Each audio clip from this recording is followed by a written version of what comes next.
আসসালামু আলাইকুম। দর্শকবৃন্দ, মুসাফিরস ট্রাভেল ব্লগে আপনাদেরকে স্বাগতম জানাচ্ছি। আমি রেজা। আজ আমরা এসেছি বাংলাদেশের ভেনিস খ্যাত ঝালকাঠির আটঘর কুরিয়ানা, আর ভেসে চলেছি একটি সরু খালের উপর দিয়ে। চারপাশে নিস্তব্ধতা, মাঝে মাঝে কেবল শোনা যায় পানির মৃদু ঢেউয়ের শব্দ আর দূর থেকে ভেসে আসা পাখির ডাক। খালের দুই পাশে সবুজে মোড়া প্রকৃতি, নারকেল গাছ, তাল গাছ, ঘন বাঁশঝাড়, আর বাড়ির আঙিনায় একটি ছোট্ট নৌকা। এই গ্রামগুলো যেন এক জীবন্ত ছবির মতো। নদীর পাড়ের ঘরগুলোই সকালের কর্মচাঞ্চল্য। কেউ ধান শুকোচ্ছে, কেউ হাঁস মুরগি সামলাচ্ছে, আর কেউ বা খালের বুকে জাল ফেলছে মাছ ধরার আশায়। ওই যে দূরে ছোট ছোট দুইটি নৌকা দেখছেন।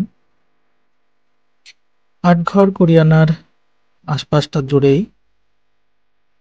পেয়ারা বাগান, যা ভীমরুলি ভাসমান পেয়ারা বাজারে সেই পেয়ারাগুলো বিক্রি হয়।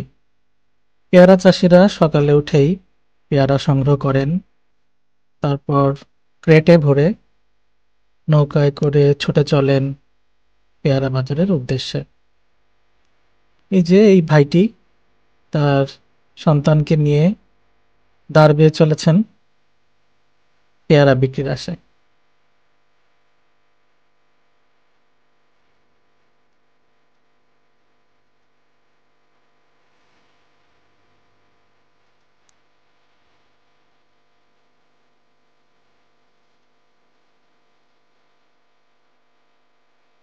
সূর্যের আলো পানির উপর পড়ে ঝিকিমিকি করছে, বাতাসে মিশে আছে মাটির গন্ধ, পানির গন্ধ।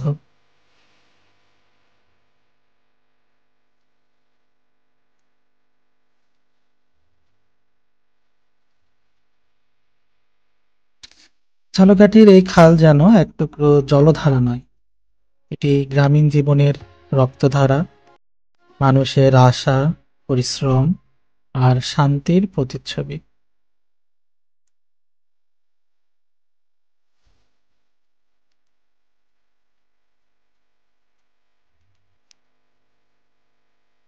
শরতের স্বচ্ছ আকাশ, মেঘের ভেলাগুলো ভেসে বেড়াচ্ছে।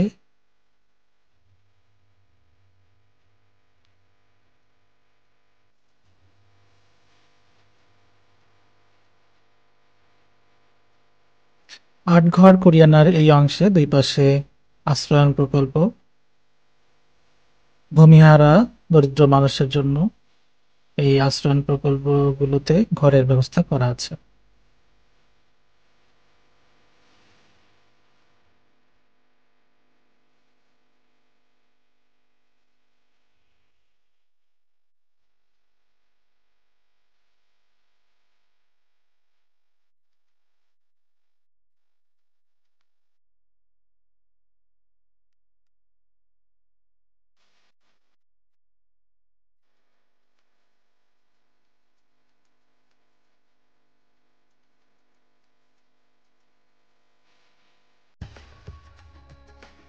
এই নৌকা ভ্রমণে মনে হচ্ছে সময় যেন ধীরে ধীরে থেমে যায়। শহরের কোলাহল থেকে দূরে এই নীরব শান্ত পরিবেশে শুধু প্রকৃতির নিঃশ্বাসই শোনা যাচ্ছিল। আপনার যদি কখনো মনে হয় একটু শান্তি খুঁজে নেওয়া দরকার, তাহলে একবার চলে আসুন ঝালকাঠির আটঘর কুরিয়ানায়। এখানে প্রকৃতি কথা বলে, মানুষ হাসে, আর জীবন বয়ে চলে নিজের ছন্দে। ঠিক এই পানির মতোই, ধীরে, নরমে, শান্তভাবে।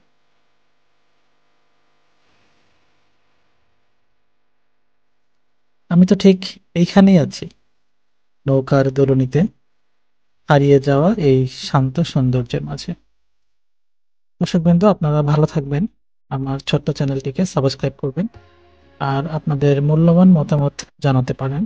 কমেন্ট সেকশনে। সবার সুস্বাস্থ্য কামনা করছি। আল্লাহ হাফেজ।